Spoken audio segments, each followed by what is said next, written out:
So I've been making games for about 20 years. I've worked on just about every platform since the Game Boy. And at Other Ocean, we've worked on a lot of games. Probably worked on about 120 games. The guys over here in the Emeryville studio have worked on games with Capcom like Street Fighter. Working with Paramount's been great. We really trust one another. So when we were setting out to do this game and do something a little bit different, they understood it 100%. We chose to go with 2D for War of the Worlds. We could have easily done a 3D side-scrolling game. This game is a love letter from us back to Flashback and Out of This World and Heart of Darkness. These games came out around 1991, and since then, the gaming industry has changed dramatically. Mike has managed to keep a really firm grasp on what made those games great. What gave those games a very distinct look was this method called rotoscoping, where they would actually film live actors against a solid backdrop and do all the moves in the game and then draw over that. In today's gaming world, a lot of people use mocap, a lot of people use a lot of 3D models to do their animation. We felt that that just wasn't enough, so we decided to go ahead with rotoscoping because it's very specific to this style and to this genre. The other reason to go with 2D on a technical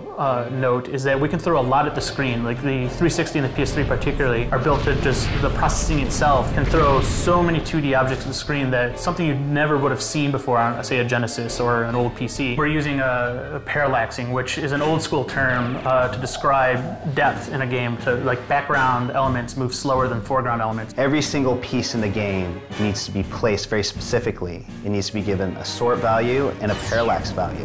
Where in 3D games, you just place them in the scene and the engine does it all for you. And our game has about 250 layers of parallax at our disposal. And a lot of the older games would have about 4, maybe 3.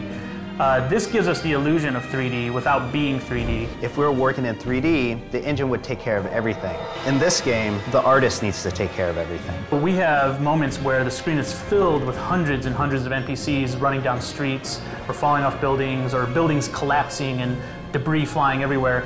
That's just possible now, something we could never have done effectively back in the 90s. The tripod chase, it's one of my favorites because we really just wanted to show that there's just one man who doesn't have a lot, and he's just a regular human, and he needs to survive in all of this chaos. From day one, we wanted to create a game that was an homage to some of these older 16-bit style games. One of the best things about those games, you die often. If you get shot, you're dead. There's no health bar. This is more realistic. Because of that, the game is really difficult, and we as gamers appreciate that. I think we've got a very unique vision for this. It's a very unique game. I couldn't be happier with the way it looks and feels and the colors we've chosen for the game.